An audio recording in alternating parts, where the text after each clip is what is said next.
Bonjour à tous. Vous écoutez actuellement les prédications de l'Arche de l'Éternel à Anvers, Église de Dieu en Belgique. Nous espérons que cette parole vous bénira. Que Dieu vous bénisse.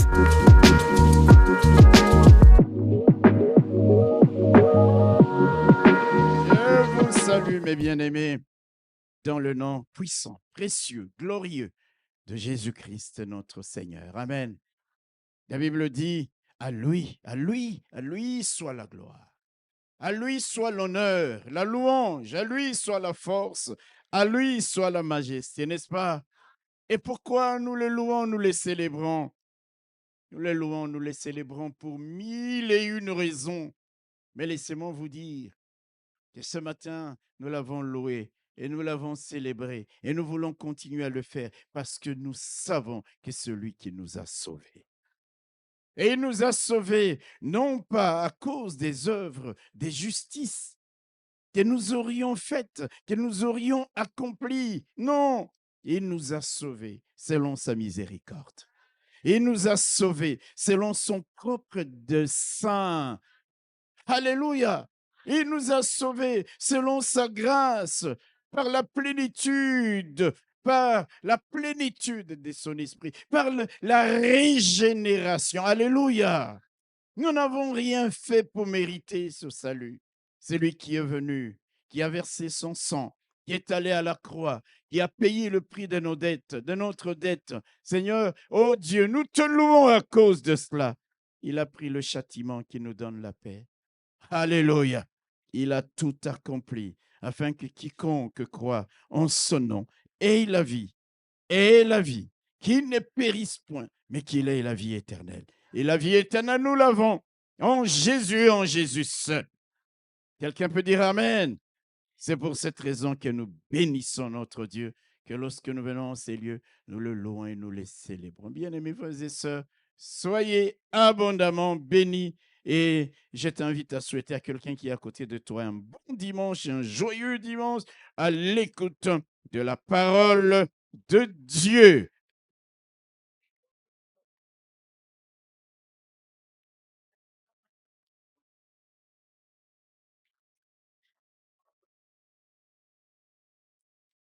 Que Dieu vous bénisse.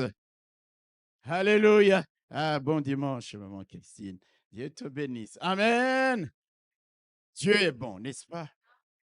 Alors, je vais vous inviter à vous lever et nous allons faire une longue lecture. Mais si je fais une longue lecture, c'est simplement parce que je voudrais que chacun de nous puisse comprendre un peu l'histoire et, et la pensée, surtout la pensée que Dieu veut nous transmettre ce matin. 2 Rois chapitre 3.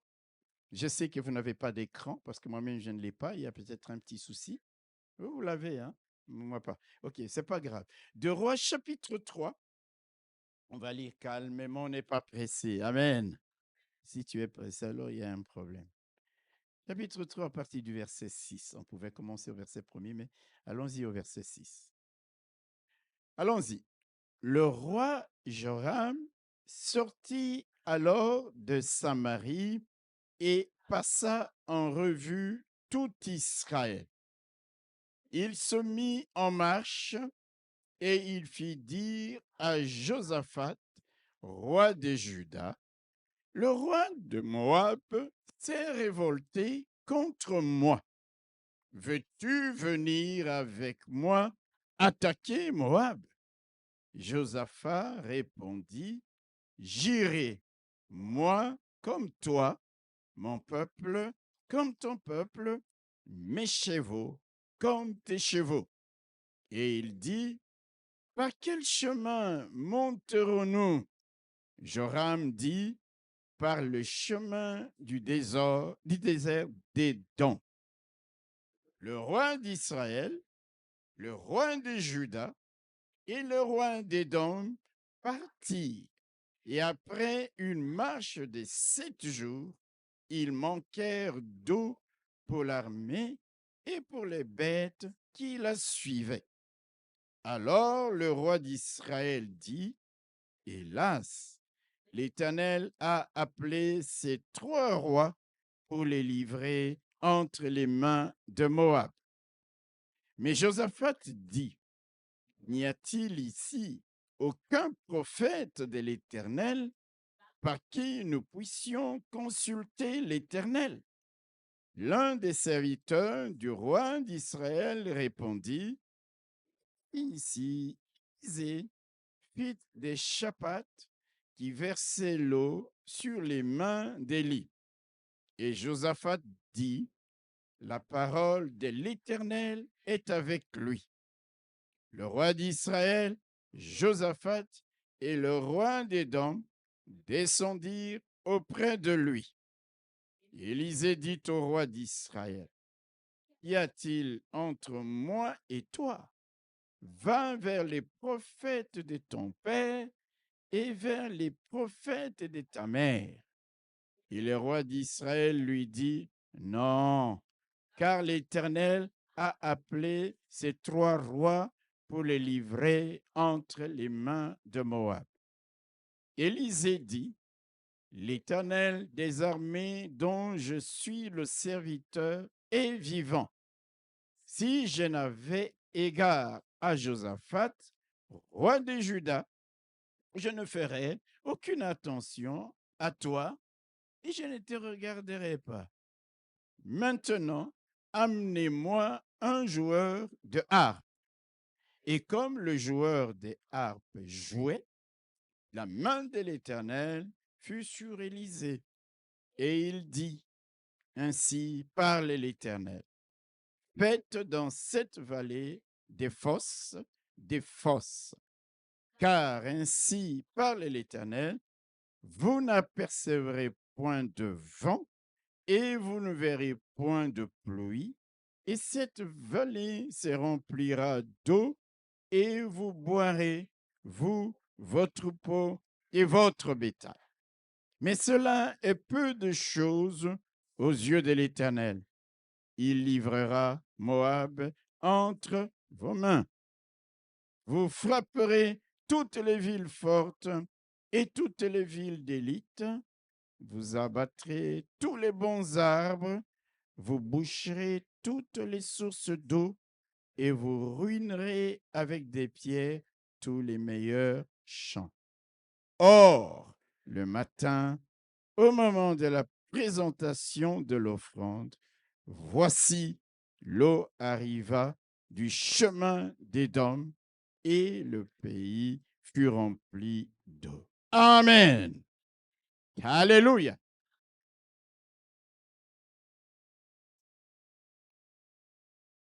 Le thème de ce matin, je l'ai intitulé Creuser des fosses. Amen. Creuser des fosses. Comme il est écrit au verset 16. Faites dans cette vallée des fosses. Des fosses. Creusez vos fosses. Et quand nous lisons le verset 20 où nous nous sommes arrêtés, la Bible dit, la dernière phrase, le pays fut rempli d'eau. Amen. Le pays fut rempli d'eau. Les lieux furent remplis d'eau. Le désert dans lequel il se trouvait fut rempli d'eau. La vallée dans laquelle il se trouvait fut remplie d'eau. Frères et sœurs, si nous voulons voir Dieu remplir les déserts de nos vies, faisons des fosses. Creusons. Libérons de l'espace. Vidons nos cœurs de ce qui est superflu afin que Dieu nous remplisse de ce qui est utile. Vidons nos cœurs, vidons nos vies de ce qui est dérisoire, de ce qui est superflu, de ce qui ne vaut pas la peine. Creusez, faites des fosses, enlevez la poussière, créez la cavité, parce que bientôt, vous le verrez bientôt, cette vallée va se remplir. Il a fallu au préalable que l'on creuse des fosses pour que Dieu remplisse chacune de ces fosses d'eau. Amen. Avant d'aller plus loin, laissez-moi d'abord nous rappeler le thème de notre année 2026, n'est-ce pas? Est-ce que quelqu'un connaît encore ce thème? C'est quoi? Rechercher la plénitude divine. Amen. Quand Dieu nous donne un thème, mes bien-aimés frères et sœurs, c'est un cap qu'il nous fixe, n'est-ce pas? C'est un objectif vers lequel il veut que nous allions qu'il nous donne. Un cap que tout au long de l'année et des années de vie que Dieu nous donnera, que nous soyons en train de rechercher la plénitude de Dieu. Il est important de rappeler aussi souvent que possible le thème que Dieu nous donne pour que ce thème ne puisse pas sombrer dans l'oubli. Il suffit de nous poser la question de l'année passée, le thème de l'année passée, de l'année d'avant. La plupart d'entre nous ici ne se souviennent même plus. Comme si, quand une année se termine, le thème se termine. Non. Chaque thème que Dieu nous donne année après année ne fait que se compléter. Et chacun d'eux est tout autant valable et le sera tout au long de notre vie. Amen. Amen. C'est pour ça qu'il est important que nous rappelions ces thèmes de temps en temps. Rechercher la plénitude divine. Remarquons d'abord que le verbe rechercher de notre thème n'est pas un verbe passif. C'est un verbe actif. Amen. Quand on dit recherche, ce n'est pas passif, c'est actif. C'est un verbe qui sous-entend des efforts à déployer, de la volonté à engager, de l'action à entreprendre. On ne peut pas dire recherche quelque chose et on est passif. On est tout le temps en mouvement. Alléluia. On dit je dois trouver. Il faut que j'y arrive. On va conjuguer tous les efforts qui sont nécessaires. On va y mettre du sien. On sera dans l'action. Alléluia. D'ailleurs, quand nous lisons notre thème, le passage d'Éphésiens au chapitre 3, verset 19, d'où nous avons tiré notre thème, la Bible nous dit quoi? La Bible nous dit que, alléluia, en sorte que vous soyez remplis jusqu'à toute la plénitude de Dieu. Amen. Jusqu'à toute la... Les mots jusqu'à font allusion à une dynamique, une activité constante qui vous porte vers un objectif. L'objectif, c'est quoi?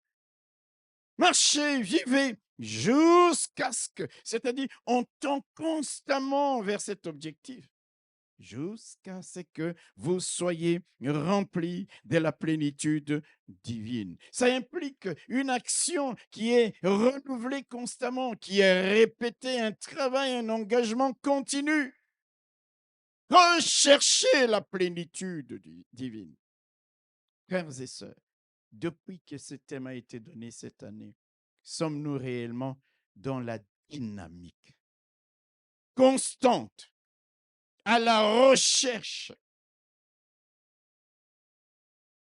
d'être rempli de la nature de Dieu, d'être rempli de la sagesse, de l'intelligence de Dieu, d'être rempli de la révélation de Dieu, d'être rempli de l'onction, de la force, de la puissance de Dieu. Est-ce que nous sommes portés vers ce cap? Est-ce que nous nous dirigeons vers ce cap? Est-ce que nous avançons vers cet objectif?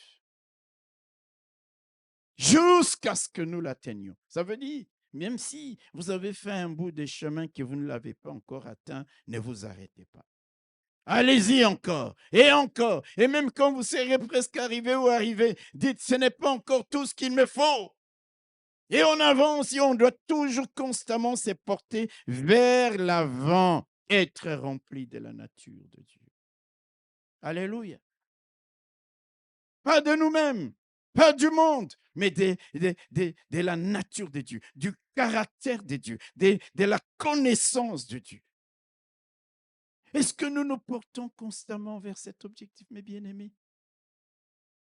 Au point que si parfois les gens nous regardent comme on a regardé les chrétiens de l'Église primitive, on dit, mais quel nom on peut leur donner? Ils ressemblent tellement à ces Jésus. Ils sont tellement remplis des qualités de ces Jésus qu'on ne peut pas trouver un autre mot. Et là, du côté des Turquies, ici en Asie mineure, on leur donne le nom de chrétiens à Antioche.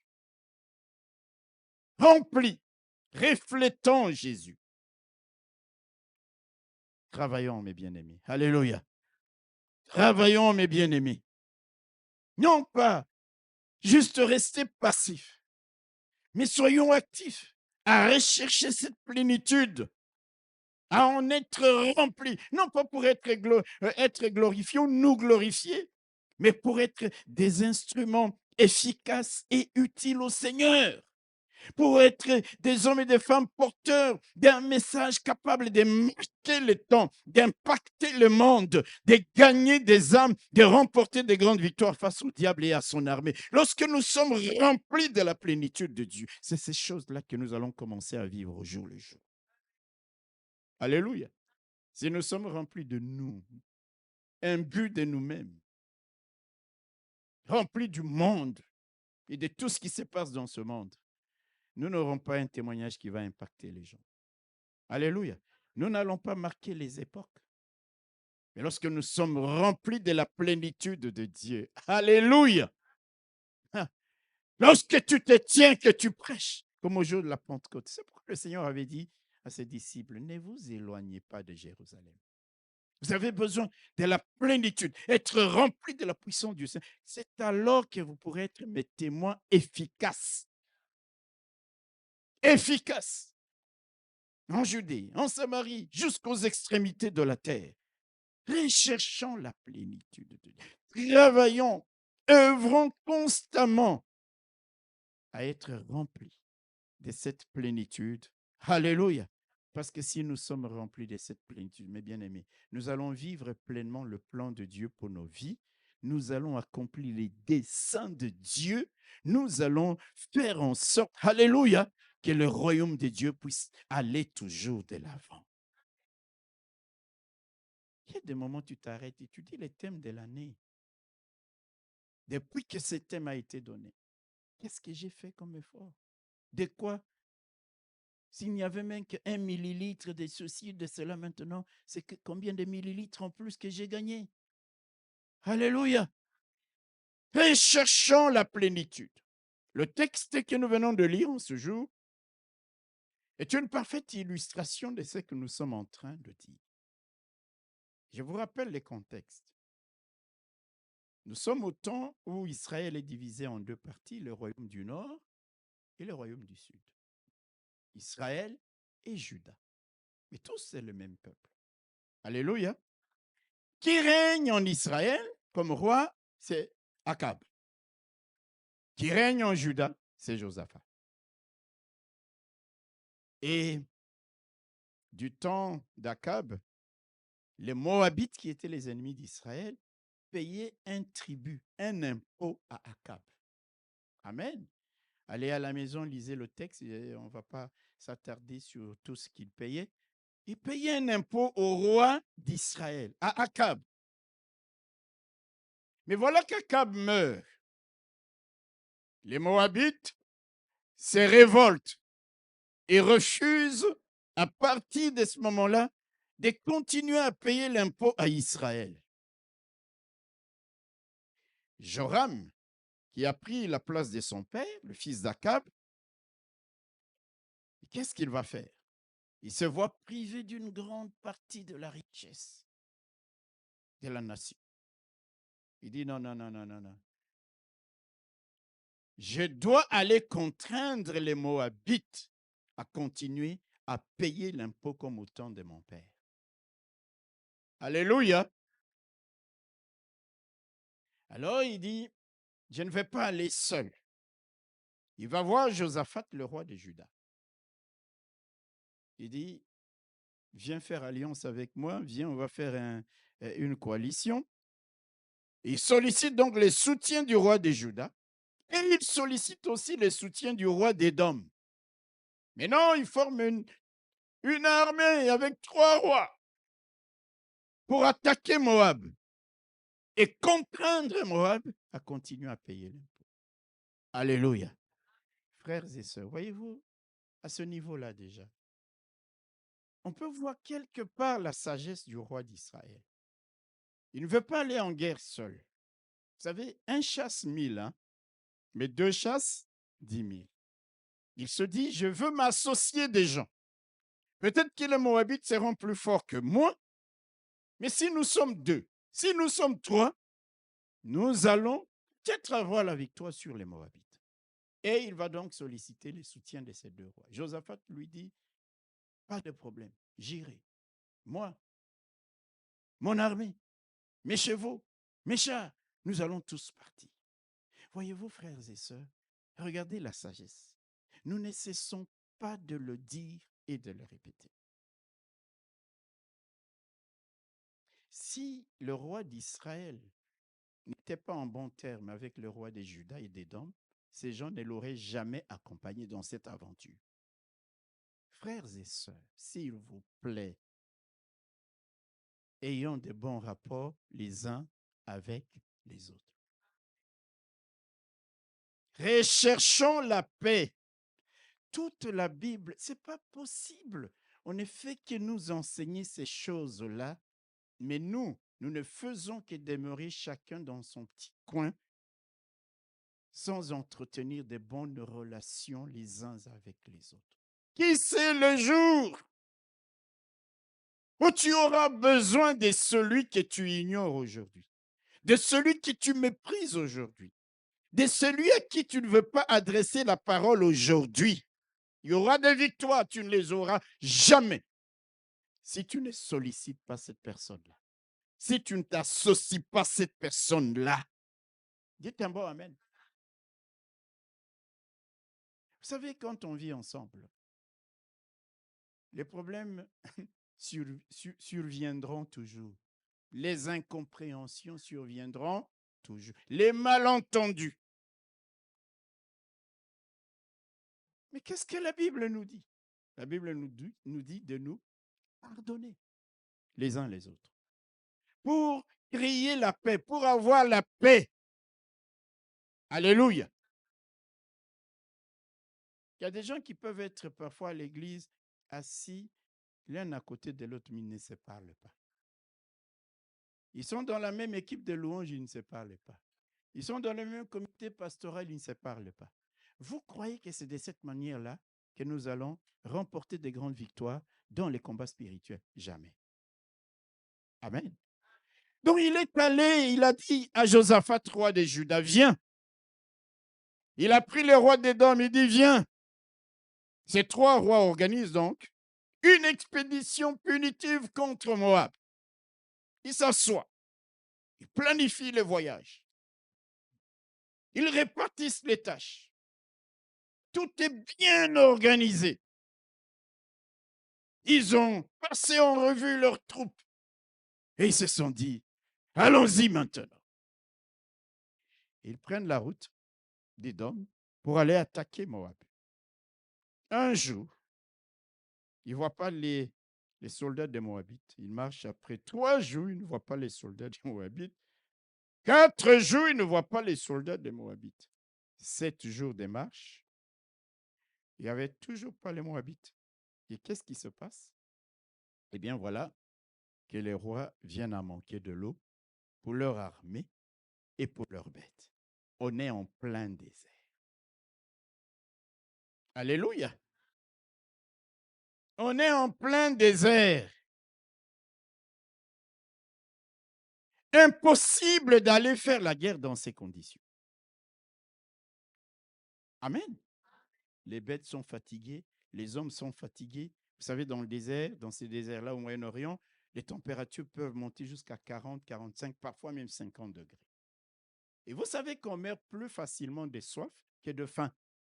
Vous ne venez pas manger une semaine, 15 jours, vous continuerez à vivre. Mais si vous manquez de l'eau sur une longue période, vous mourrez plus vite de soif que d'eau. Impossible donc d'aller faire la guerre dans ces conditions. Je crois qu'ils n'avaient pas imaginé qu'ils allaient faire une si longue marche sans avoir rencontré les Moabites et les combattre. Pour eux, ça allait être une promenade de santé. Il faut un jour ou deux, les Moabites sont là, ils les écrasent, il les contraint à payer l'impôt. Mais rien de tout cela n'arrive. Une semaine plus tard, pas d'eau. Impossible d'avancer. Alléluia. Mais aussi impossible de rebrousser chemin. Pourquoi? Parce que les 7 autres jours de marche retournent sans eau, en plein désert, avec des hommes épuisés, des bêtes épuisées, étaient tout simplement mortels. Vous imaginez des gens qui ont fait un long voyage de 7 jours, avec de l'eau. Ils arrivent là-bas, plus d'eau. Maintenant, vous devez refaire le chemin retour sans eau. Épuisement. Terrible. Ce n'est pas possible. Alléluia. Les voilà pris au piège. Ils sont pris au piège. La situation est tellement gravissime, que le roi d'Israël a dit, ce qu'il a dit au verset 10, et il a répété, il dit, hélas, l'Éternel a appelé ces 3 rois pour les livrer aux mains des Madianites. Il dit, Dieu nous a appelés ici, nous 3 ici. Là, il ne dit plus, l'Éternel nous a appelés, il dit, l'Éternel a appelé ces 3 rois. Vous connaissez quelqu'un qui, quand il parle de lui-même, il parle comme à la 3e personne. Tout le monde le connaît. Alléluia.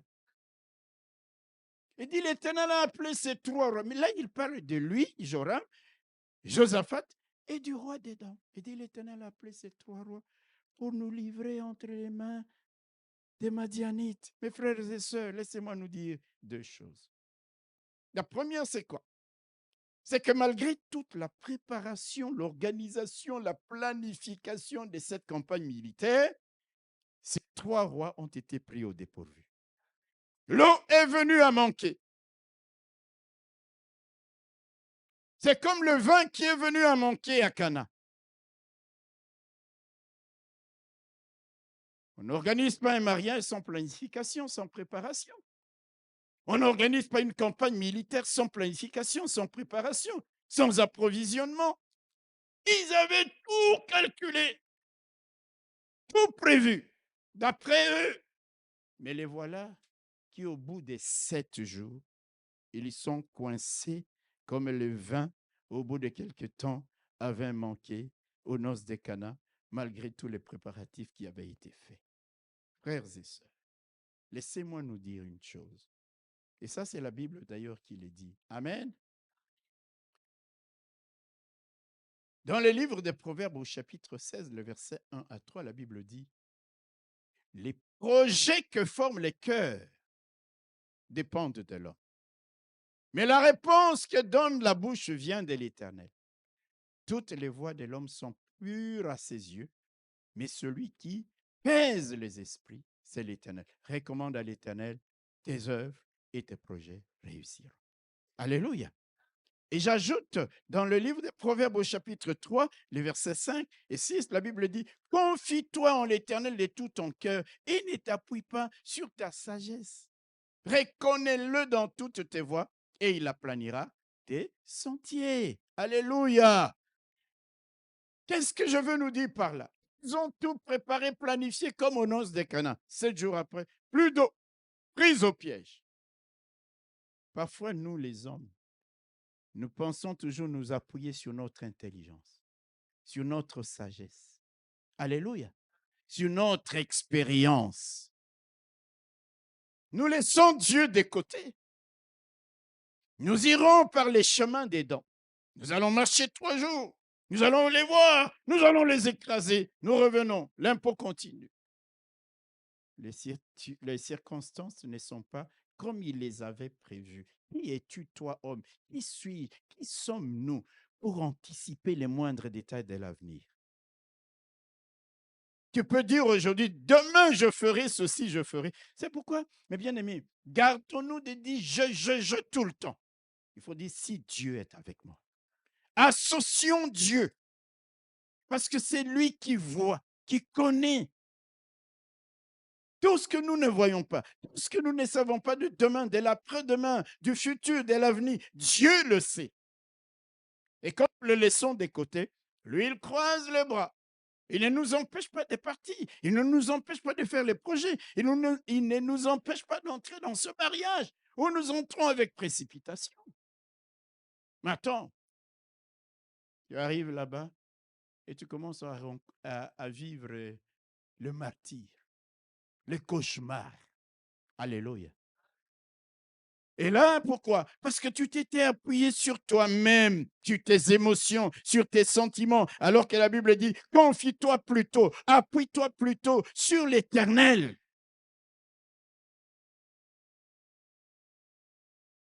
Confions-nous dans la prière, confions nos projets. Quand tu veux entreprendre quelque chose, tu dis, Seigneur, je ne sais pas où ça va aller, mais toi, tu sais toutes choses. Je te confie ce projet. Alléluia. Je t'associe à ce projet. Je ne veux pas compter seulement sur mes moyens, sur mon intelligence, mes capacités d'organisation, des préparations, des planifications. Seigneur, je veux compter sur toi. Seigneur, je compte sur toi parce que c'est toi qui donnes une réponse favorable à tout projet. Si tu dis que le projet va réussir, il réussit. Alléluia. Mais nous faisons les choses toujours dans la précipitation. Est-ce que nous avons prié pour le projet? Est-ce que nous avons confié à Dieu le projet que nous voulons entreprendre, le mariage dans lequel nous voulons nous engager, ce voyage que nous voulons effectuer? Prions toujours avant. Alléluia. Et une autre leçon, ça vient des paroles de qui? De Joram. Joram, il dit, ah, l'Éternel, hélas. Quand l'eau a manqué, dit hélas, l'Éternel nous a appelés ici pour nous livrer aux mains des Madianites. Vous savez, frères et sœurs, la plupart du temps, nous nous comportons comme Joram. Lorsque les choses ne marchent pas bien dans la vie, amen, les premiers responsables que nous désignons, c'est qui? C'est Dieu. Amen. Quand les choses ne marchent pas, c'est Dieu. Pourquoi Dieu m'a-t-il laissé faire? Parfois même au préalable, tu ne l'as pas consulté. Il dit, c'est la faute de Dieu. Il nous a laissé venir jusqu'ici. Il nous a mis dans ce piège pour que nos ennemis viennent nous capturer, nous prendre. Simplement, ils vont nous trouver déshydratés, affaiblis, mourants. Hélas, l'Éternel nous a appelés ici pour nous livrer entre les mains des Madians. Nous sommes cuits. C'est fini pour nous. L'homme oublie souvent sa responsabilité lorsqu'il y a l'échec. C'est toujours Dieu. C'est comme ça que vous entendez les gens vous dire, si Dieu existe, pourquoi il y a la guerre? Si Dieu existe, si Dieu existe. Il oublie sa responsabilité. Amen. Remarquons d'ailleurs, frère, quand vous lisez ce texte très bien, quand le roi Joram se lève pour aller s'associer le roi de Juda, Josaphat et les rois d'Édom, vous ne verrez nulle part mention de Dieu. Qu'ils ont dit, consultons Dieu, est-ce que nous devons vraiment aller? Rien de rien, rien. Ces trois rois, alléluia, ils n'avaient pas associé Dieu à leur campagne militaire. Maintenant que les choses coincent, et là, c'est le moment où Joram commence à dire, Dieu, vraiment, il est méchant.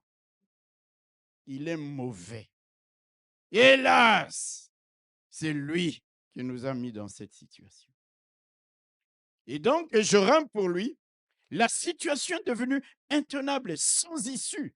Il voit la défaite, la mort est inévitable. C'est terminé pour lui. C'est pourquoi il dit, hélas, c'est-à-dire, c'est fini, c'est fini. Mais, heureusement, si Joram voit que la situation est sans issue, il y a quelqu'un qui s'est peut-être rendu compte de leur erreur. Il y a quelqu'un qui croyait encore dans la solution. Il dit, est-ce que nous avons consulté Dieu? Est-ce que nous nous sommes associés à Dieu? N'y a-t-il pas un prophète parmi ton peuple là, en Israël? Il pose la question. Pose la question à Joram. N'y a-t-il pas un homme de Dieu par qui nous puissions consulter l'Éternel? Là, Dieu va entrer dans l'équation. Et les choses vont changer, mes bien-aimés. Écoutez, ce n'est pas Akab et Joram qui répond. Un de ses proches conseillers, dit, je connais quelqu'un. Il y a Élisée, l'homme qui versait de l'eau sur les mains d'Élie. Nous qui aimons les titres, si on dit le pasteur lui verse les mains sur les mains du bishop Robert, on dit, qu'est-ce qu'il veut montrer par là? On ne comprend rien. On n'a pas dit un titre extraordinaire, on n'a pas donné ce titre extraordinaire à Élisée. On dit l'homme qui faisait quoi? Qui versait de l'eau sur les mains d'Élie. Quelque part, on l'a baissé un peu, mais Josaphat, il dit oui, ça c'est un homme de Dieu. Ça c'est un homme de Dieu. Alléluia. Regardez, Joram voit qu'il n'y a plus de solution. Mais il y a quelqu'un qui croit encore dans la solution, non pas venant de la part de son armée, de leurs armées, des hommes qui les avaient accompagnés, mais de quelqu'un qui n'était pas visible, de quelqu'un qui n'attendait que d'être sollicité. Il dit non, il y a la parole de la part de cet homme. Il s'est rendu compte de leur erreur. Alléluia. Frères et sœurs, ayons l'habitude, amen, parfois de nous rendre compte de nos erreurs et de les corriger. Amen. Et il dit, il y a quelqu'un, 2 Rois chapitre 3, comme nous avons lu, versets 11 à 12, écoutez. Josaphat dit, on peut commencer à partir du verset 10. Alors le roi d'Israël, c'est-à-dire Joram, dit, hélas, l'Éternel a appelé ces 3 rois. Il ne parle même plus de lui-même. Il dit ces 3 rois, et pourtant lui-même est dedans. Hélas, l'Éternel a appelé ces 3 rois pour les livrer entre les mains des Moab, c'est-à-dire plus de solution. C'est sans issue. Nous sommes pris comme des rats. Ce que j'aime au verset 11, c'est qu'il y a un mais. Pendant que lui, il était désespéré, ne voyait pas de solution, la Bible dit, mais Josaphat dit, n'y a-t-il aucun prophète de l'Éternel par qui nous puissions consulter l'Éternel? Lorsque nous sommes venus jusqu'à ici, nous ne l'avons pas consulté. N'y a-t-il pas? L'un des serviteurs du roi d'Israël répondit, il y a ici Élisée, fils de Shaphat, qui versait de l'eau sur les mains d'Élie. Verset 12, Josaphat dit, la parole de l'Éternel est avec lui. Alléluia. J'aime des gens qui reconnaissent les hommes de Dieu, qui ont quelque chose. Amen. Il dit, la parole est avec lui. Si tu ne reconnais pas que la parole est dans la bouche du pasteur innocent, elle n'est pas vrai. Alléluia. Reconnais. La parole est dans la bouche du pasteur, lui. La parole est dans la bouche de ces pasteurs-là. Je ne me cite pas. Mais vous avez compris que je me suis cité. Parenthèse, je ferme. Bon. Il dit, la parole de l'Éternel est avec lui. Le roi d'Israël, Josaphat, et le roi d'Édom et le roi d'Israël. Maintenant, que vont-ils faire? Est-ce qu'ils vont faire venir Élisée? Non, non, non, non, non, non. Élisée, il a l'habitude. Lui, il ne se déplace pas n'importe comment. Vous vous rappelez quand Naaman est venu? Vous croyez qu'Élisée est sorti de chez lui? Il dit, allez lui dire d'aller se laver. Monsieur, il dit, moi je pensais qu'il allait m'accueillir en fanfaron. Vous savez, bien souvent, nous ne comprenons pas notre place, nous serviteurs de Dieu. Il ne va pas vers les 3 rois. Aujourd'hui, dès qu'on dit, les présidents de la République démocratique du Congo, des États-Unis, de la Russie sont là, nous courons. Ce n'est pas mauvais d'honorer nos chefs d'État. Ce n'est pas du tout mauvais. Il faut honorer les grands qui nous dirigent. Alléluia. Mais dans cette circonstance-là, Élisée, il dit qu'ils viennent. Les rois eux-mêmes descendent vers lui. Est-ce que quelqu'un comprend ça? Formidable. Mais ce n'est pas juste l'image d'Élisée. C'est pour montrer que lorsque nous sommes coincés, quel que soit notre rang, notre classe sociale, c'est nous qui avons besoin de Dieu. Quelqu'un n'a pas compris ce que je suis en train de dire. Ah, tu restes dans ton palais. Comprends que c'est toi qui as besoin de Dieu. Toi et moi, nous devons courir vers où se trouve la solution. Ils descendent vers Élisée. Et quand ils arrivent là, alléluia, là, vous allez voir l'entrée en scène d'Élisée. Quand ils arrivent, Élisée regarde les trois rois et il dit à Joram quoi? Il dit, qu'y a-t-il entre moi et toi? J'aime pas beaucoup ça. Quand un homme de Dieu dit ça, c'est comme Jésus c'est comme les démons qui disent, qu'y a-t-il entre toi et nous? Mais bon. Qu'y a-t-il entre moi et toi? Il parle là à Joram. Joram, c'était le fils de Akab et de Jézabel. Vous connaissez l'histoire, non? Akab et Jézabel, c'est ces rois qui ont fait venir à leur table 450 prophètes de Baal et 400 prophètes d'Astarté, qui mangeaient à la table. Des prophètes des divinités païennes. Le papa meurt, maman meurt, et monsieur Joram continue encore à copiner avec les prophètes du temps de son père et de sa mère. Frères et sœurs, il y a un moment dans nos vies, nous devons savoir couper les ponts avec la vaine manière de vivre héritée de nos pères. Est-ce que je parle à quelqu'un? Ce n'est pas parce qu'ils ont pratiqué la sorcellerie que nous devons continuer dans la sorcellerie. Et quand il voit Joram, il dit à Joram, monsieur, qu'y a-t-il entre toi et moi? Pourquoi tu viens vers moi? Va vers les prophètes de ton père et vers les prophètes de ta mère. Consulter.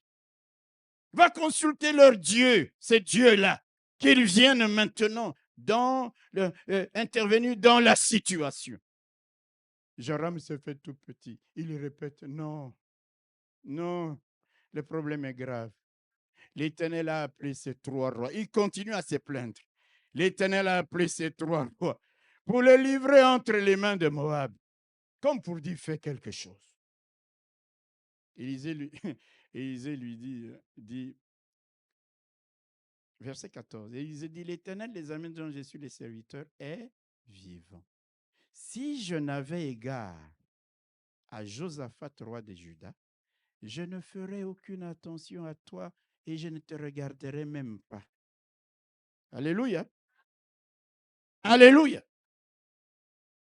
Il dit à Joram, si Josaphat n'était pas dans la délégation qui est venue vers moi, je ne t'aurais prêté aucune attention. Je ne t'aurais pas écouté, je ne t'aurais même pas regardé, parce que toi, tu es encore dans les histoires d'Akab, ton père, et de Jézabel, ta mère, avec les 400, 850 prophètes des Baal. Mais à cause de cet homme, Josaphat. Frères et sœurs, comme je venais de le dire, là, le reproche que Élisée fait à Joram, c'est quoi? C'est que tu ne t'es pas débarrassé des prophètes qui mangeaient à la table de tes parents. Comment ça se fait que jusqu'à ce jour, tu continues à travailler avec eux, à vivre avec eux? Frères et sœurs, comme je le disais, à un moment donné de nos vies, débarrassons-nous des idoles de nos parents, des choses qu'ils faisaient, de la vaine manière de vivre qui est héritée de nos pères, des traditions, des pratiques qu'ils faisaient. À un moment donné, lorsque nous avons compris que nous sommes dans le véritable, même si tout le monde dit ça a toujours été ainsi, nous nous levons pour dire, avec moi, ça ne sera plus ainsi, parce que j'ai donné ma vie à Jésus, parce que je suis dans une nouvelle alliance. parce que je ne peux pas continuer à copiner avec le prophète des Baal et d'Astarté de mes parents. Je vais abattre l'autel qui appartient à mon père. Je vais abattre les traditions qui appartiennent à mes ancêtres, dès lors qu'elles ne sont pas en harmonie avec la parole de Dieu. Nous tous ici, nous avons des traditions dans nos pays. Alléluia. Mais vous allez voir, même alors que nous sommes devenus des chrétiens, nous continuons à faire les choses que nos parents faisaient. Vous allez peut-être ne plus aller chez les sorciers. Mais lorsqu'il y a un deuil dans la famille, une femme qui vient de perdre, ton frère qui vient de perdre, qui vient de décéder, tu vas aller malmener, maltraiter la femme de ton frère, de tes enfants. Chez nous, c'est comme ça. On n'a pas rompu, on n'a pas coupé les liens avec les pratiques d'Akab. C'est pourquoi il dit à Joram, qu'est-ce qu'il y a entre... Mais va vers les prophètes de ton père et de ta mère avec lesquels tu continues à vivre. Tu aurais dû depuis tout ce temps te détacher de ces gens-là. Je t'aurais prêté attention. Je t'aurais écouté.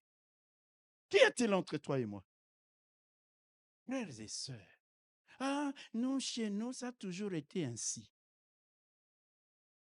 C'est depuis le temps de nos ancêtres que nous faisons les choses comme ça. Alléluia. On va à un deuil là, on revient du deuil à un seau d'eau, tout le monde lave les mains dans cette eau. C'est toujours comme ça pour chasser les démons. Les démons vont comme ça, frère. Montrez aux gens que vous ne faites pas ça. On dit, venez, il y a quelqu'un là, je me rappelle, lorsque mon beau-père est décédé. Il ne faut pas le dire à mon épouse. Il y a quelqu'un qui se disait, tout le monde doit passer entre mes jambes pour être béni. Tout le monde. Et la sœur, là, à l'époque, c'était une sœur à nous, elle dit jamais. On dit, on l'a poussé, non, tu vas être maudite. Tu dis, et pourquoi? Frères et sœurs, ce n'est pas parce que mes parents ont fait de la sorcellerie que je dois continuer à faire la sorcellerie. Nous sommes nés de Dieu. Quelqu'un peut dire un bon amen? Les autels sur lesquels ils sacrifiaient aux idoles, nous les abattons. Les pratiques et les coutumes auxquelles ils s'adonnaient autrefois, lorsque nous sommes devenus enfants de Dieu, nous renonçons à ces choses-là. Parce que c'est ainsi que Dieu regarde favorable sur nous. Et si Élisée, l'image de Dieu, dit, si il n'y avait pas Josaphat, alléluia. Ça veut dire aussi quoi? Soyons des Josaphats, c'est-à-dire des hommes et des femmes dont la présence quelque part attire la bénédiction. Alléluia. Il y a des gens, lorsqu'ils sont quelque part, les querelles viennent. Lorsqu'ils sont quelque part, il y a des conflits qui naissent. Soyons des hommes et des femmes. Même si on dit à Joram, toi, je ne t'aurais même pas parlé, mais à cause de Josaphat, à cause de cet homme. Alléluia. Est-ce que tu es cet homme, cette femme, quand tu es quelque part, à cause de ta présence? Alléluia.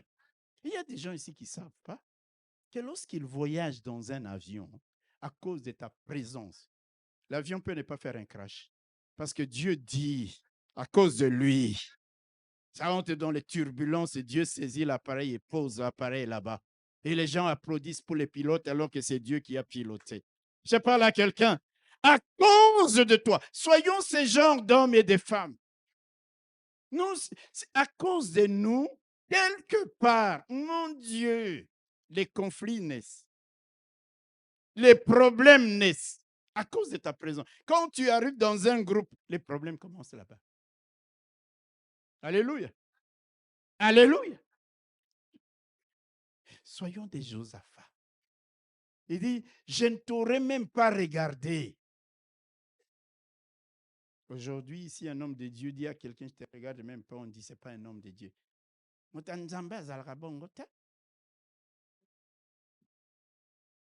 C'est quel genre de Mutanzambé? Quelqu'un, serviteur de Dieu, qui dit, je ne te regarde même pas. Ici, nous voyons Élisée. Élisée, il était en plus quelqu'un qui était très colérique. Élisée, c'était connu. Des gamins se moquent de lui, il bandit. Il dit, allez, 50 loups viennent les dévorer. Ils meurent comme ça, on les dévore. Vous dites, mais c'est terrible.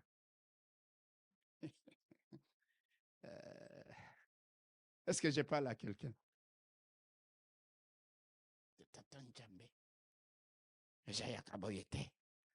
Soyons des Josaphat. Je parle à quelqu'un. Quand tu es quelque part, ta présence attire la bénédiction. Ta présence attire l'attention. Ta présence attire la faveur de Dieu. Ta présence attire, amène la paix. Ta présence amène la joie. Ta présence amène la réconciliation et la conciliation. Ah, moi, je connais certaines personnes comme ça dans notre église. Quand ils sont quelque part, ne sois pas un homme ou une femme qui, quelque part, dès que tu arrives, tu deviens la cause et la source de tous les problèmes. Amen. Soyons comme des Josaphat qui, même alors que la situation semble être sans issue, ils ne se laissent pas abattre. Ils ne s'alignent pas sur le défaitisme de Joram. Ils ne s'alignent pas sur le défaitisme des incrédules, des païens, mais ils savent recourir à Dieu.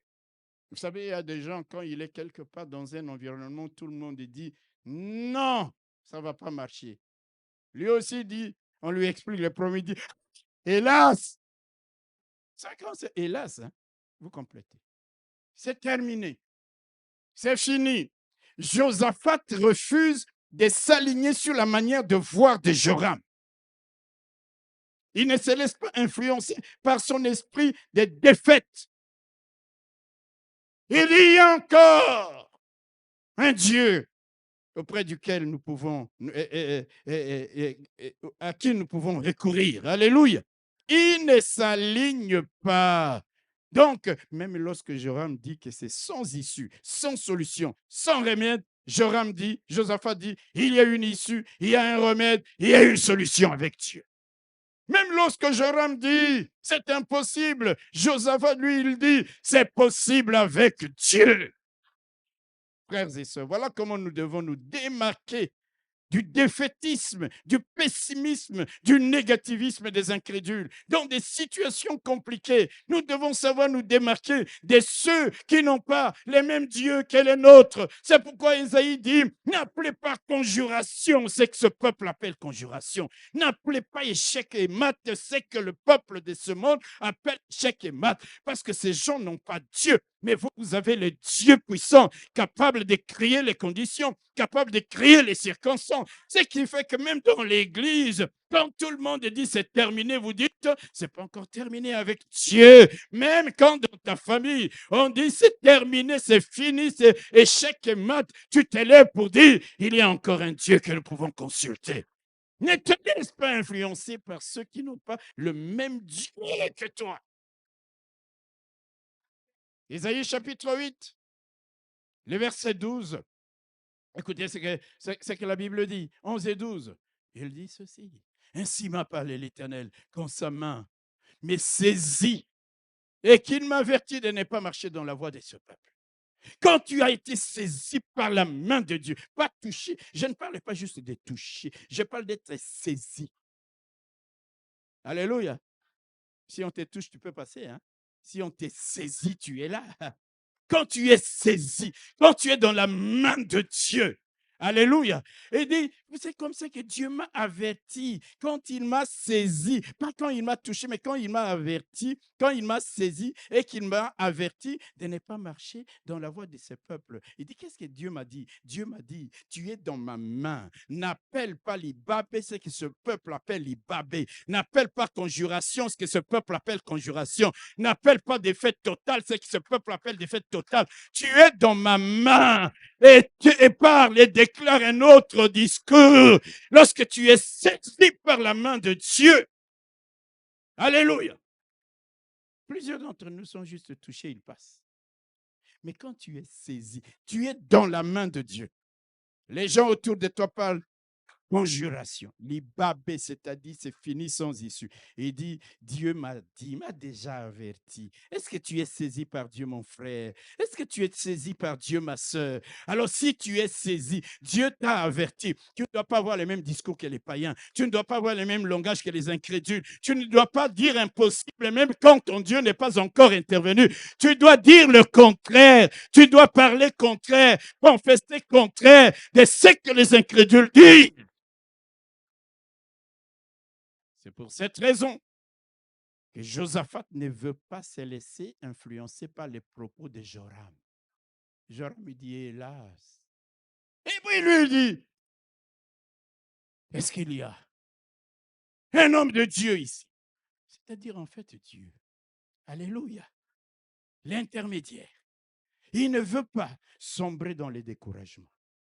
Nous sombrons très rapidement dans le découragement, même parfois lorsque les moindres diagnostics médicaux, est-ce que ce médecin-là, il a dit les choses selon la science, il n'a pas dit les choses selon Dieu. Amen. Il n'a pas dit les choses selon Dieu. Quand Dieu m'a saisi, dit-il, Dieu m'a averti de ne pas parler comme les gens du monde, de ne pas réagir comme ceux de ce monde qui n'ont pas la foi dans les dieux créateurs. Il dit quand il m'a saisi, il m'a averti. N'appelle pas conjuration, n'appelle pas défaite. C'est que ce peuple appelle défaite, c'est que ce peuple appelle conjuration. Alléluia, parce qu'il y a un Dieu. On fait donc venir le prophète Élisée. Lorsqu'il a fini de parler au roi, particulièrement au roi Joram, alléluia, qu'est-ce qu'il fait? Il dit au verset 15, il dit, maintenant amenez-moi un joueur de harpe. Amen. Amenez-moi un joueur de harpe. Verset 15. Et comme les joueurs de harpe jouaient, la main de l'Éternel fut sur Élisée. Il dit, ainsi parle l'Éternel, faites dans cette vallée des fosses, des fosses. Alléluia! Il dit, faites-moi venir quelqu'un qui sait louer Dieu. Amen. C'était pas jouer de la harpe pour faire du bruit. Non, non, non, non. Quelqu'un qui loue Dieu. Quelqu'un rempli et qui loue Dieu avec son instrument de musique. Vous voyez, frères et sœurs, vous pouvez être un grand pasteur, un grand prédicateur, un grand tout ce que vous voulez. Vous savez, un culte, c'est quelque chose de complet. Alléluia.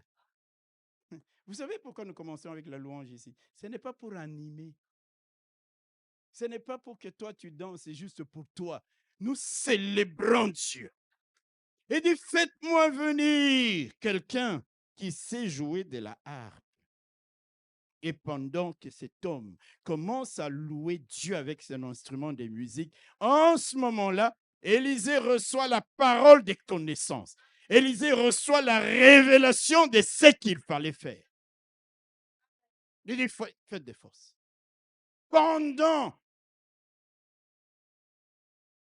Faites dans cette vallée des fosses, car ainsi parle l'Éternel. Vous n'apercevrez point de vent et vous ne verrez point de pluie. Il y a de ces bénédictions qui vont, Dieu va outrepasser les signes annonciateurs. Dieu va outrepasser, ne pas se servir de ce qui d'habitude arrive pour que la pluie tombe, pour que l'eau vienne. Il faut du vent, il faut des nuages, il faut toutes ces choses-là. Mais il dit, vous ne verrez rien de tout cela parce que Dieu est capable de brûler les étapes. Dieu est capable de brûler les étapes. Il dit, vous allez voir, Dieu va brûler les étapes. Il n'y aura pas de vent, il n'y aura pas de nuages, il n'y aura pas de pluie. Mais cette vallée sera comblée d'eau. J'aime un Dieu et je prophétise pour quelqu'un. Dieu brûlera les étapes pour ta bénédiction. Dieu brûlera les étapes. Il y aura des moments où tu ne recevras pas une annonce que le facteur est passé, ton courrier, ton colis est arrivé. Non, non, non. Tu vois simplement les colis qui débarquent sans un nom. Tu vois simplement la bénédiction qui arrive. Il dit, vous ne verrez rien de ce qui est comme un signe qui précède l'arrivée de l'eau. Il dit, vous ne verrez rien. La parole des connaissances arrive. Alléluia. Laissez-moi d'abord m'adresser aux choristes. chers instrumentalistes. Rappelez-vous ce qu'il est écrit dans les psaumes 22. Tu es le saint, tu sièges au milieu des louanges d'Israël. Tu sièges au milieu des louanges de ton peuple. Chers choristes, venez en ces lieux. Conduisez-nous dans la louange avec des cœurs purs, avec des cœurs remplis de joie, avec des cœurs remplis du seul désir d'élever, de glorifier, d'exalter Dieu. Quand vous agirez ainsi, alléluia, oh, la présence de Dieu viendra au milieu de nous. Par son esprit puissant, la bénédiction coulera, la faveur coulera. Parfois, avant même qu'on ne prêche la parole de Dieu, il y a des guérisons, il y a des prophéties, il y a la parole de sagesse, il y a la parole de connaissance. Je voudrais dire aux choristes, regardez la place qui est la vôtre au travers de ce texte. L'homme de Dieu, tout prophète qu'il était, ne s'est pas mis à prophétiser. Emmenez-moi quelqu'un qui sait louer Dieu,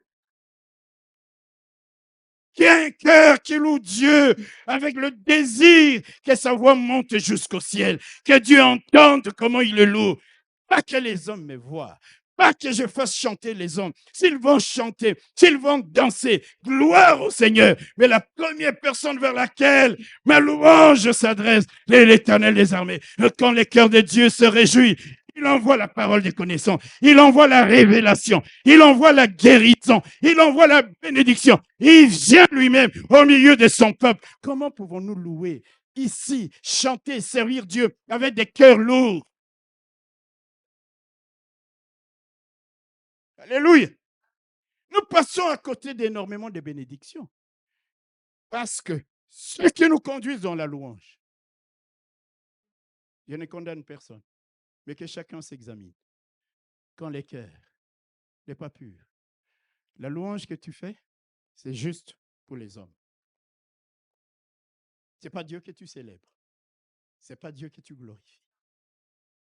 Lorsque tu viens avec la motivation qu'on sente que c'est moi, si je n'ai pas été là, si je ne suis pas là, ça foirait. Même quand tu es là, tu n'es plus là pour Dieu, c'est pour toi-même. Nous passons à côté de la bénédiction. Ne venez pas ici pour animer. Nous ne sommes pas là dans l'animation. Nous sommes là pour que Dieu siège au milieu de son peuple. Que la parole des connaissances descende. Mais les cœurs sont remplis de joie. Les cœurs sont remplis d'un feu qui brûle. Un feu, on chante ici, brûle en moi, brûle en moi. Mais c'est la haine qui brûle en moi, c'est la haine qui brûle en moi, c'est autre chose qui brûle en moi. Mais quand c'est le feu de Dieu, est-ce que je parle à quelqu'un? Même la manière de chanter, frères et sœurs, même quand tu frappes sur la batterie là, tu peux même ne pas frapper trop fort, même mais c'est tellement de la part d'une personne, ouais, il se passe des choses. Élisée, il dit, amenez-moi un louangeur. Laissez-moi l'appeler comme ça. Un joueur de flûte. Le joueur de flûte commence à louer, à célébrer Dieu. C'est pourquoi il y a des moments, j'ai mal au cœur.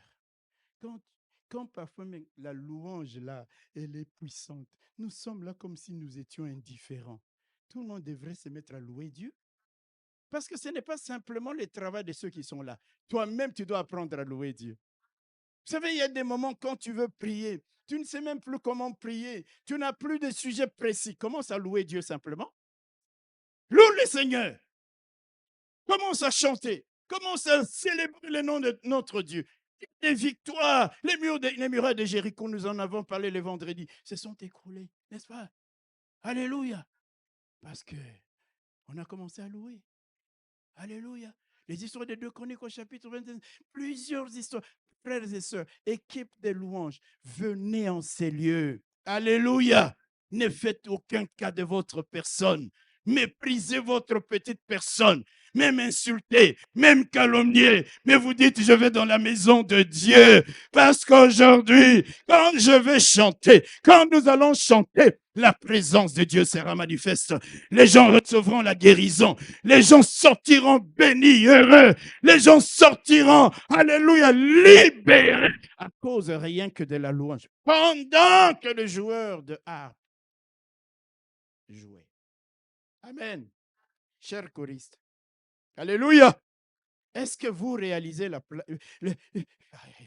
est-ce que vous réalisez votre travail? Pourquoi vous êtes là? Juste pour taper sur la batterie ou gratter une guitare? Non, non, non, non, non, non. C'est plus que ça. La présence de Dieu. Amen. Qui amène la connaissance. Vous savez, il y a des moments, mes bien-aimés, des grands prédicateurs, mon pasteur ici, il prêche, ça n'entre même pas. Mais quand les cœurs ont été préparés par la louange, Dieu a brisé les cœurs de pierre. Dès que la parole s'est mise à être prêchée, les gens pleurent, les gens reçoivent la parole, les gens reçoivent la révélation, ils reçoivent la parole, la promesse qui est la leur. Au milieu de tout ce que le pasteur dira, ils sentent l'esprit lui dit, il avertit. Ça c'est la promesse que je te fais. C'est pourquoi quand tu viens au culte d'une manière, caca bongo bongo, comme on dit, comme ça, comme ça. Tu viens à l'église comme ça, comme ça. Tu n'es pas sensible à l'esprit. Même la promesse que Dieu te fera, pas le logos, le rhéma, la parole précise, la parole des connaissances des sagesse qui t'est adressée te passe. Parce que tu n'es pas là. Hello. Et dit, faites-moi venir un joueur de harpe. Pendant.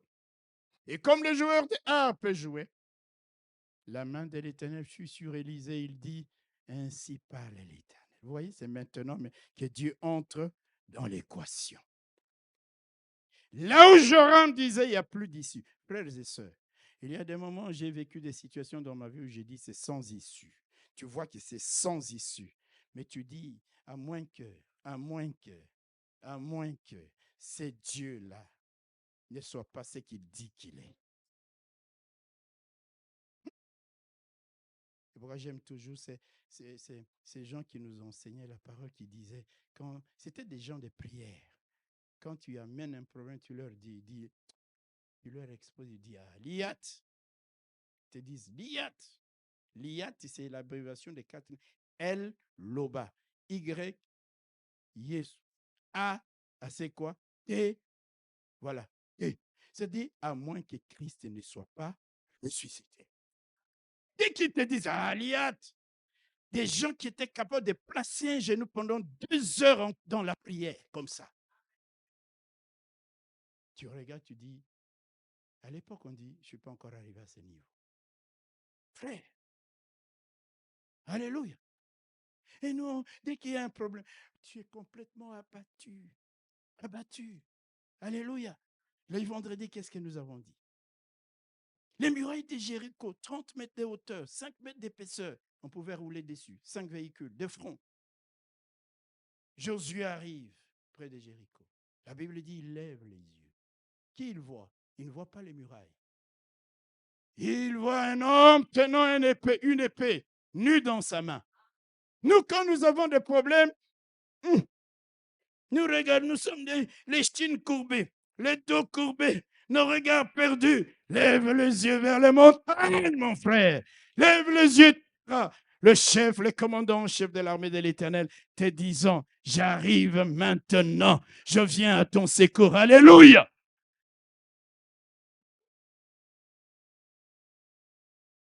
Il dit, voici ce que Dieu déclare. Faites des fosses. Creusez des fosses dans cette vallée. Et la vallée se remplira d'eau. Et vous boirez, vous, les hommes, vos troupeaux, votre bétail. Et c'est ça qui a été fait. Les hommes, cette nuit-là, ont commencé à creuser des fosses dans la vallée. Je ne sais pas si vous voyez là quelque chose de spécial. Les militaires qui étaient préparés à aller combattre ont troqué les armes aux houes et aux bâches. Maintenant, on creuse. Amen. Il y aurait des moments où Dieu va te demander de faire des choses que tu ne fais pas tout le temps ou auxquelles tu n'es pas toujours appelé à faire. Écoute simplement. Obéis. Alléluia. Alléluia. Un chef d'entreprise qui devait aller en retraite, il avait besoin de quelqu'un pour le remplacer à la tête de son entreprise. Alors, il organise une espèce de retraite avec tout, enfin pas tous les travailleurs, mais les gens qui avaient un certain poste, les directeurs de ceci, de cela, il les amène à la campagne, dans un chalet, on dit, oui, un chalet. Et puis là, il reste un jour, il ne dit rien. 2 jours, il ne dit rien. 3 jours, il ne dit rien. Et les gens commencent à dire, mais pourquoi il nous a emmenés ici? Vous savez, les gens, nous sommes tellement impatients. Hein? Alors, à la fin, le matin, il dit, le 4e ou 5e jour, il leur dit, écoutez, parfois, il y a des inondations qui viennent ici, l'eau coule et ça rentre dans mon chalet. Prenez comment on dit, des bâches, hein, des bêches, hein, des bêches, et allez creuser tout autour de mon chalet pour que quand l'eau vient, ça n'entre pas directement. Oh, nous, on n'est pas venu ici pour ça. Vous imaginez les directeurs habitués devant les ordinateurs, téléphone avec New York, avec Sydney, et tout d'un coup, on lui dit d'aller creuser. La plupart ont dit, si c'est pour ça qu'il nous a emmenés ici, ce n'est pas notre boulot. Non, quasiment tous. On dit, ce n'est pas notre boulot. Il y en a un dans leur discussion, mais il ne savait pas que lui, il les regarde. Il y en a un qui dit, il nous a fait venir ici. Il ne nous a rien dit. Il dit simplement creuser. Mais allons creuser. Faisons comment on dit, ces caniveaux-là tout autour de son chalet, point bas. Le lendemain matin, eux n'ont même pas encore fait ce boulot. Il est réuni, il dit, j'ai trouvé mon remplaçant. C'était qui? La personne qui disait, même si ce n'est pas notre boulot, il nous a dit de creuser. Allons creuser. Dieu pourra te demander des choses que tu n'as pas l'habitude de faire. Alléluia.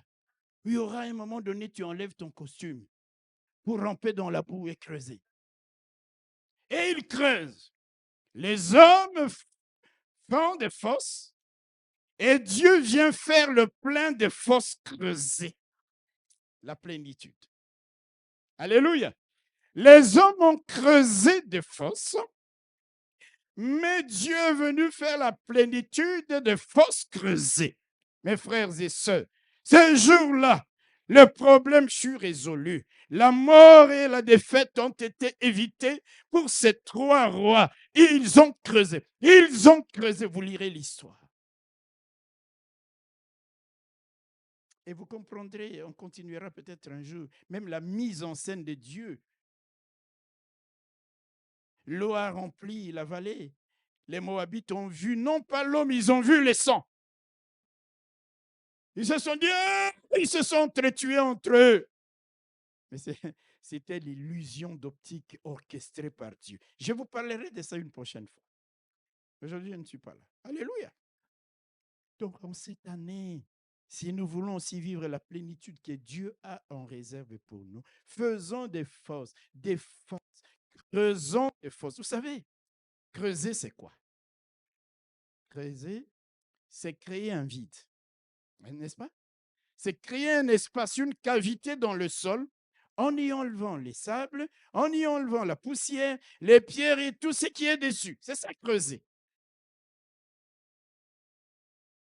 Et ce jour-là, dans la vallée, il fallait creuser, c'est-à-dire enlever ce qui n'était pas utile, créer de l'espace pour que Dieu remplisse cet espace de ce qui correspondait aux besoins vitaux de ces 3 rois et de ce qui allait les amener vers la victoire contre leurs ennemis. Il fallait d'abord creuser.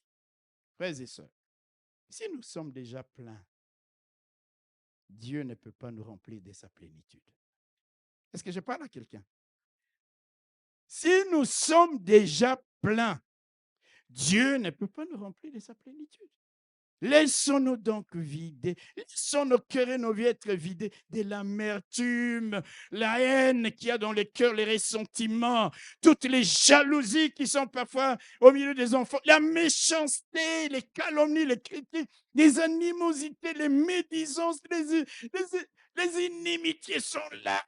On est tellement remplis comme les bouddhas rieurs remplis des soucis, là, les ventres gros. Spirituellement, il y a peut-être toi et moi, nous avons tellement des ventres gros, mais gros, remplis de quoi? D'amertume, de haine, de jalousie. Et on est dans la même église. Alléluia. Tous les dimanches, on chante les mêmes cantiques, les mêmes chants. On est rempli. On sort et on commence à critiquer gratuitement, à calomnier. On est plein, rempli. Dieu, et la vallée était là, c'était plein de poussière. Il dit, creusez d'abord, faites des cavités, dépoussiérez, enlevez. Et puis tout ces partout, ils ont fait des fosses. Ils ont creusé, ils ont creusé, ils ont creusé. Ils se sont débarrassés du sable, des poussières. Nous devons agir autant, nous débarrasser de l'orgueil, de toutes les fanfaronnades, l'égoïsme, les faux airs de supériorité, la fausse humilité, nous débarrasser du monde, de l'ignorance spirituelle. Quand ce vide est là, Dieu va envoyer ce qui va nous remplir. Alléluia. Alléluia. De quoi sommes-nous remplis, mes bien-aimés? Dieu veut, comme disaient les pasteurs innocents, Dieu veut des vases vides. Amen. Amen. Mais on est rempli. Oui, parfois on ne sait pas, même pas. On ne sait pas. Il m'a fait mal. Oh, on se fera toujours mal. Malheureusement. Alléluia. Pourquoi garder rancune éternellement? À un moment donné, tu dis, je vide mon cœur. Je vais dans la maison de Dieu pour être rempli. Au lieu de la haine, de l'amertume, il y a l'amour. Alléluia. Au lieu de la tristesse qui remplit ton cœur, de la colère, il y a autre chose, la paix, la joie qui te remplissent. Et c'est ça qui nous rend forts, c'est l'homme intérieur. Il dit, faites des fosses. Faites des fosses, creusez, enlevez, débarrassez-vous. Débarrassez-vous du sable, tout ça. Ainsi parle l'Éternel, vous l'apercevez. Vrai point de vent, point de pluie. Et cette vallée se remplira d'eau et vous boirez. Vous boirez, écoutez bien, vous boirez, vous les hommes, vos troupeaux, votre bétail. C'est-à-dire, personne ne va manquer d'eau. La plénitude, quand elle vient, alléluia, il n'y a personne qui sera exclu. Même les bêtes bénéficieront. Est-ce que je parle à quelqu'un? Mais il fallait d'abord créer des vides. Créer des vides. Vous vous rappelez justement du miracle de la multiplication d'huile. Je vais terminer là. Amen. Cette femme, donc, qui était un homme, l'épouse d'un homme de Dieu qui avait plus trop de dettes et qui est mort, qui a laissé à sa femme des dettes. Les hommes ne laissons pas de dettes à nos femmes. Et les hommes n'ont pas dit Amen. Et non, un Amen faible. Alléluia. Dites un Amen fort. Mais oui, je vais vous dire une chose. Vous savez, la femme, c'est l'homme qui la protège. C'est l'homme qui anticipe ses besoins. Vous voulez écoutez, quand on nous dit on est chef de famille, nous on veut ça. Hein? On veut être chef sans être responsable. Un chef, c'est un responsable. Alors les gens vont dire, ah, ils sont mal à l'aise déjà. Donc je ferme la parenthèse rapidement. Alléluia. Et il laisse sa femme avec un homme de Dieu. Vous savez comment on en arrive aux dettes? Des crédits qui ne sont pas nécessairement utiles. Des achats compulsifs. Ah, des bonnes affaires, on achète. Ah, carte de crédit. Un jour, quelqu'un, j'ai dit à quelqu'un dans notre église, j'ai dit, donne-moi tes cartes de visite. Il en avait plusieurs. J'ai dit, donne. Je lui ai confisqué ça. Il me dit, papa, tu as raison. Ma vie a changé depuis que tu m'as confisqué les cartes de crédit. J'ai dit, mais pourquoi? Carte de crédit. Vous savez, une carte de crédit, ce n'est pas votre argent. Vous allez payer avec des intérêts. Mais même l'orgueil, quand tu sors là, il faut que tout le monde voit Visa.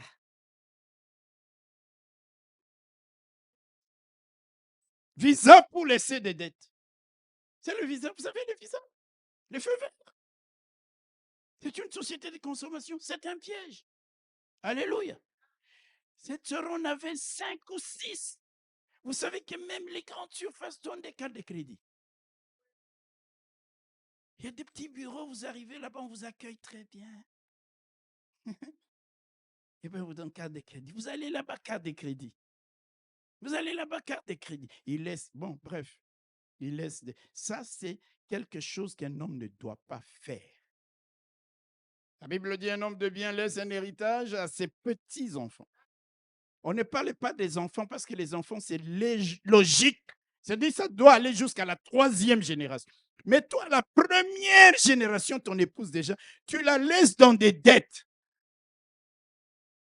Les créanciers, il vient, il dit, madame, si tu ne peux pas payer les dettes de ton mari, donne-moi tes 2 fils, j'en fais mes esclaves.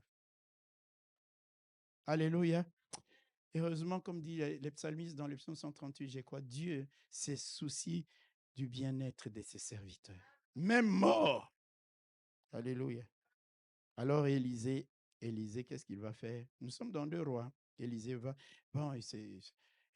lui donner un conseil. Je voudrais vous faire voir ces conseils-là. Amen.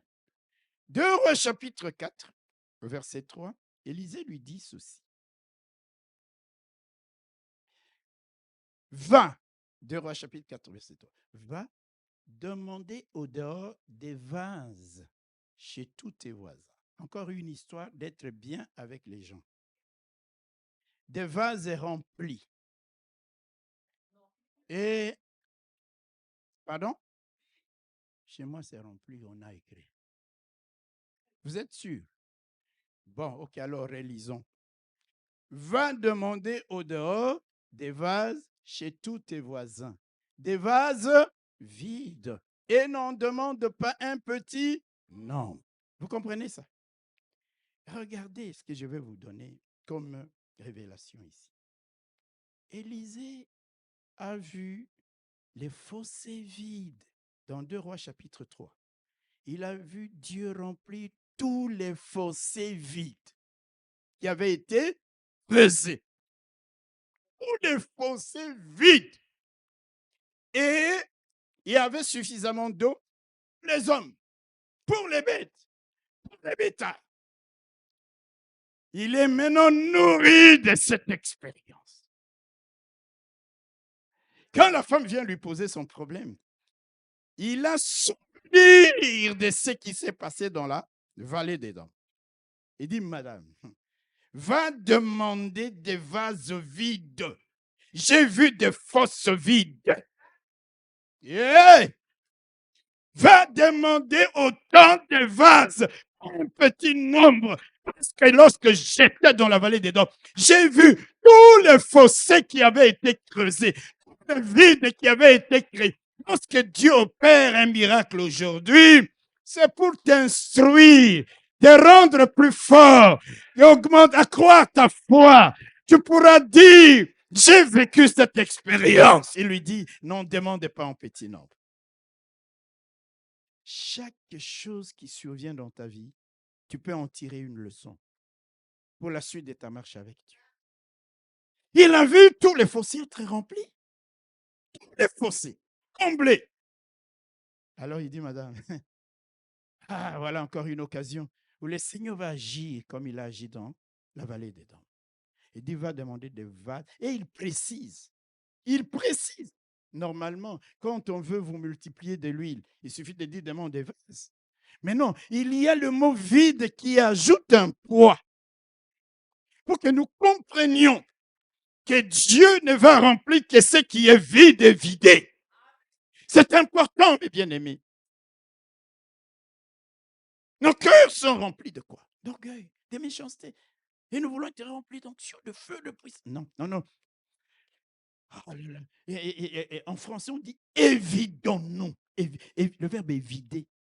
Il n'y a pas longtemps que j'ai découvert ce verbe-là. Évider. C'est pas juste vider. Évider, c'est encore plus profond. On jette le sable. On jette, et puis on crée une cavité. Et puis il n'y a pas d'eau. Et puis il n'y a pas d'eau. Et puis il n'y a pas d'eau. Mais ils disent, ils savent. Quelqu'un aurait dit, ah, on a creusé 3 ou 4, il n'y a pas d'eau. Mais est-ce que toi, tu sais le moment où Dieu a dit que l'eau arriverait. Il dit, vous verrez. Croire en Dieu, avoir la foi en Dieu et obéir tout simplement. Et il creuse, et il creuse, et il creuse, et il creuse. Et puis Dieu va faire quelque chose au moment de la présentation des offrandes. Alléluia. C'était le moment pour montrer le poids de l'offrande. L'offrande peut amener la bénédiction dans ta vie. Dans ta vie.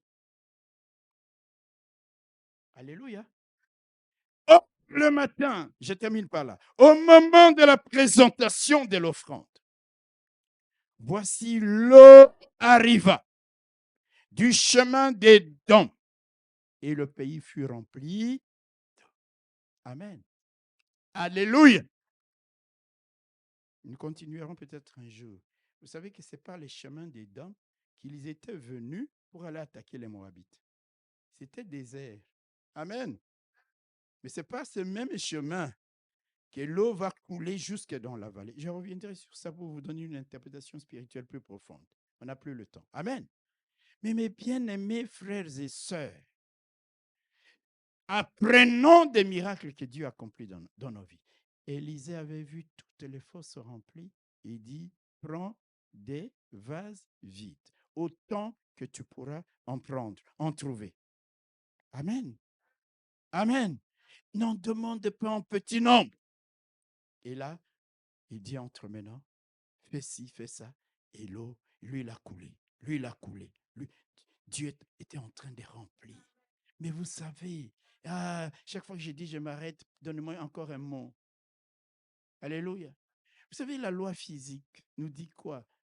Quand vous prenez un grand tonneau, vous mettez de l'eau, vous pouvez remplir plusieurs bouteilles, plusieurs bidons. Mais quand vous avez un bidon, vous ne pouvez pas remplir un tonneau. C'est la loi physique. Alléluia. Est-ce que vous comprenez ce que je dis? Vous avez un bidon, mais vous avez une fiole. En fait, quand on dit elle n'avait qu'un vase, on dit, dans d'autres versions, on dit elle n'avait qu'une fiole d'huile. Comment voulez-vous qu'une fiole d'huile remplisse des vases et des vases et des vases et des vases? C'est là que vous voyez l'intervention de Dieu, qui est le Dieu de la multiplication, qui est le Dieu qui inverse les lois physiques pour te bénir, pour me bénir. Ce Dieu-là, il est capable, alléluia, de remplir et de remplir et de remplir. Cherchons la plénitude de Dieu. Creusons nos cœurs, nos vies. Débarrassons-nous de tout ce qui les encombre. Crions ces vides spirituelles dans lesquelles Dieu va envoyer sa plénitude. Et quand la plénitude sera là, le problème de la femme a été résolu. Il lui a dit, va, vends, paye ta dette et tu vivras de ce qui reste. Les Moabites ont vu l'eau. Ils ont cru que c'était du sang. Ils ont dit, ils se sont entretués, mais c'était une illusion d'optique.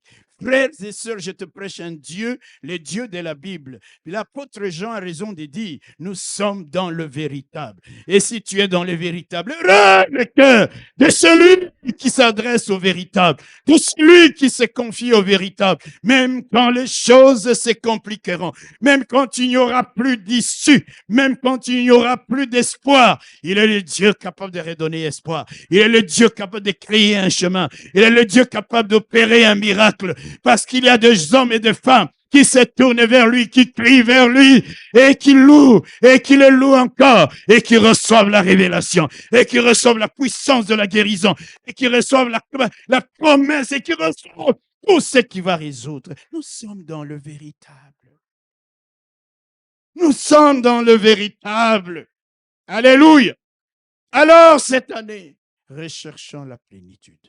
Fournissons les efforts qu'il faut, jour après jour, pour que Dieu, jour après jour, nous remplisse. Alors nous deviendrons efficaces, nous deviendrons puissants, nous deviendrons forts. Lorsque nous prêchons, les cœurs sont agités, les gens avalent la parole de Dieu, ils sont heureux, ils sont bénis. Ils disent, mais frères, que devons-nous faire? Et vous leur direz, crois en Jésus et tu seras sauvé, ta famille. Et tu leur diras, il n'y a de salut en aucun autre nom, car il n'y a point de nom qui a été donné parmi les hommes par lequel nous devions être sauvés. C'est Jésus-Christ et le Seigneur. il entre dans l'équation. Comme devant Jéricho, il avait l'épée nue dans sa main. Le commandant en chef de l'armée de l'Éternel, il dit, je suis venu maintenant. Je suis arrivé maintenant. Lorsqu'il entrera dans l'équation, les choses vont changer. N'écoute pas les gens qui te disent, c'est fini. Si Dieu a dit fini, ok. Mais tourne-toi vers lui. Il est capable